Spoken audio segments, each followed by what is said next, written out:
जो हुआ है उसका खुलासा मुझे अब तक ठीक से नहीं हो पाया। शायद आप ही बता सकते हैं कि क्या हुआ होगा। उस हादसे के बारे में बोलने से पहले मैं अपने बारे में थोड़ा बताता हूं। मैं पी पवार। मेरा शहर में बहुत बड़ा कारोबार है। मेरा बेटा विक्की 9 साल का था जब मेरी पत्नी का देहांत हुआ।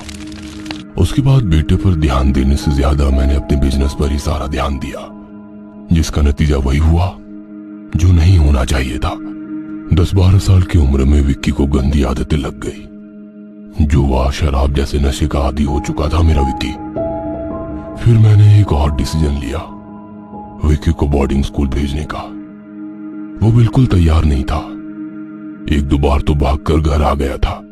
फिर एक दिन मैंने यहाँ से दूर के शहर के बोर्डिंग स्कूल में उसका दाखिला करवाया और मैं खुद उसे कार में बिठाकर ले जाने लगा। उस दिन बहुत बारिश हो रही थी, तूफान आया था। दिन में भी ऐसा लग रहा था जैसे रात हो। बोर्डिंग के रास्ते में छोटे छोटे गांव थे और घना जंगल था। वहां से कार ले जाना मुश्किल हो रहा था। कोहरा छाया हुआ था। ऊपर से विक्की कार से भागने की कोशिश कर रहा था।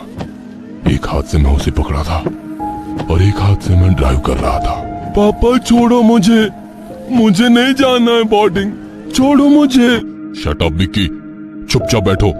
तभी अचानक बिजली कड़की, जोर की आवाज आई।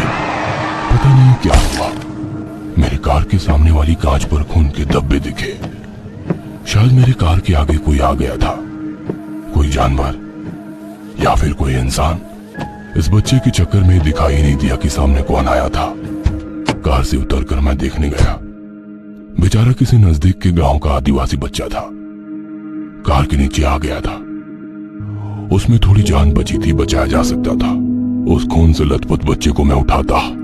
इससे पहले ही कार से विक्की भाग गया और मैं उस बच्चे को छोड़कर विक्की को पकड़ने दौड़ा। विक्की, विक्की, कहाँ हो विक्की? और मुझे विक्की दिखा, बड़ी ही अजीब हालत में। किसी बेली में पांव फंसकर गिर गया था गड्ढे में। उसकी सांसें नहीं चल रही थी। मैं डर गया। वैसे ही विक्की को उठाकर कार में बिठा दिया और कार शुरू की। उस आदिवासी बच्चे के बारे में सोचा ही नहीं। विक्की को अस्पताल लेकर गया। कुछ दिनों बाद विक्की को होश आ गया। वो बच गया था, पर उसके बर्ताव में बहुत फर्क आया था। इस बार जब विक्की को बोर्डिंग में भेजा तब मैं उसके साथ नहीं गया। उस हादसे के बाद मैं उस रास्ते कभी गया ही नहीं। 4-5 साल गुजर गए। विक्की की रिपोर्ट कार्ड से पता चला कि वो पढ़ाई में अव्वल हो गया था, अच्छे से बर्ताव करने लगा था। उसे तो आदर्श विद्यार्थी का पुरस्कार भी मिला उसके स्कूल में।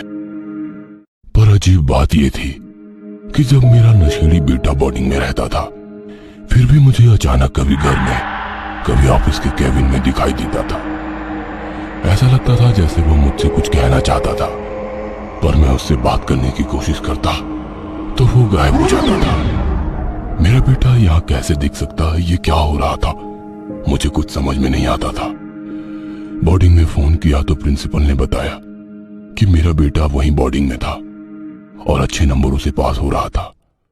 फिर भी मुझे देर रात आवाज आती थी, पापा, पापा, सॉरी पापा, आई एम सॉरी पापा। मुझे डर लगने लगा था, कुछ गड़बड़ थी।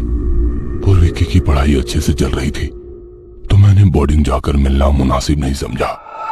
वैसे भी वहां जाने का टाइम नहीं था मेरे पास। बिजनेस काफी बढ़ गया था। यह बिजनेस भी तो आखिर विक्की के लिए ही था। बरसों बीत गए। अभी भी मुझे सपने में विक्की दिखता था। आई एम सॉरी पापा। पर विक्की तो अब बड़ा हो गया था। इतने सालों में 2-3 बार ही मुझसे मिला, बातें भी ज्यादा नहीं की। पढ़ाई के लिए वो विदेश चला गया, MBA करने वाला था। डॉक्टर बनकर वापस आया, पर डॉक्टर बनकर वो घर आया ही नहीं। मैंने उसे ढूंढने की कोशिश की, लेकिन कांटेक्ट ही नहीं हो पा रहा था। आखिर मैंने उसकी बोर्डिंग जाकर पूछताछ करने की सोची। सुना था उस जगह से विक्की को काफी लगाव था। फिर उसी रास्ते मेरी कार निकल पड़ी। वही गांव, वही जंगल। मुझे अचानक कार के सामने छोटा विक्की दिखाई दिया और मैंने ब्रेक मारा। मुझे होश आया तब मैं कार के स्टीयरिंग व्हील पर पड़ा था। सर से खून बह रहा था। पता नहीं क्या हुआ था। कार से बाहर निकला। मुझे डॉक्टर की सख्त जरूरत थी, पर सोचा यहां थोड़ी ना डॉक्टर मिलेगा। मुझे पास ही के गांव जाने वाले 2 आदिवासी दिखे। उनसे पता चला कि यहाँ एक नया डॉक्टर मुफ्त में इलाज करता है। मैं भी उनके साथ क्लिनिक गया, और हैरानी की बात यह थी कि वो डॉक्टर कोई और नहीं, मेरा बेटा विक्की ही था। मेरा इलाज उसने एक डॉक्टर की तरह किया, बेटे की तरह नहीं। और उसकी नजर में वो प्यार भी नहीं था। मैंने उसे अपने साथ आने के लिए कहा, पर उसने मना कर दिया। आखिर मैं वापस आकर मेरे कार में बैठी रहा था कि तभी मुझे छोटा विक्की दिखाई दिया। पापा, विक्की तुम? हाँ पापा। आई एम सॉरी पापा, मैं आपका अच्छा बच्चा नहीं बन पाया। तुम यहाँ हो तो वो कौन है? यह हादसा वही था। उस दिन मैंने आदिवासी बच्चे को मरने दिया और विक्की को बचा लिया, पर विक्की बचा नहीं था। उसकी आत्मा उसका शरीर छोड़ चुकी थी, और आदिवासी बच्चे की आत्मा मेरे विक्की के शरीर में समा चुकी थी। मेरा बिगड़ा बच्चा विक्की अभी भी आत्मा के रूप में भटक रहा है, मुझे पुकार रहा है। पर वो आदिवासी बच्चा मरने के बाद भी विक्की का इस्तेमाल करके अच्छा डॉक्टर बन गया, और इसी जगह अब वो अपने आदिवासी समाज की जान बचाता है, और कभी कभी अपनी जान लेने वाले की भी।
गॉड, ये तेरे हर वक्त का नाटक है।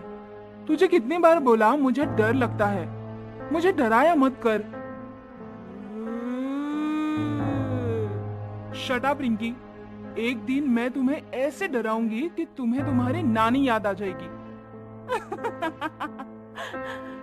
मुझे कोई नहीं डरा सकता।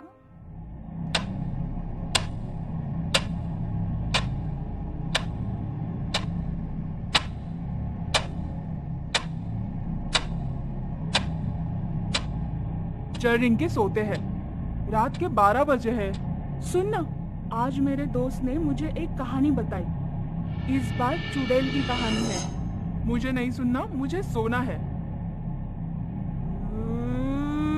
चुप करना रिंकी, डरा मत। सो जा।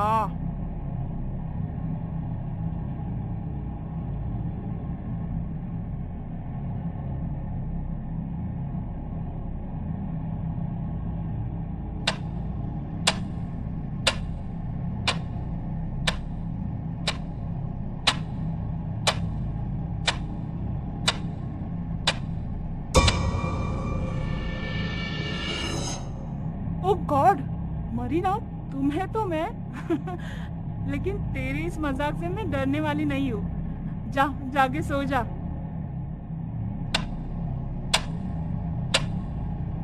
हाँ, मरी ना पागल हो गई है क्या? जा यार, जाके सो जा। कुछ भी कर, मैं डरने वाली नहीं हूँ। क्या हुआ रिंकी? किससे बात कर रही है?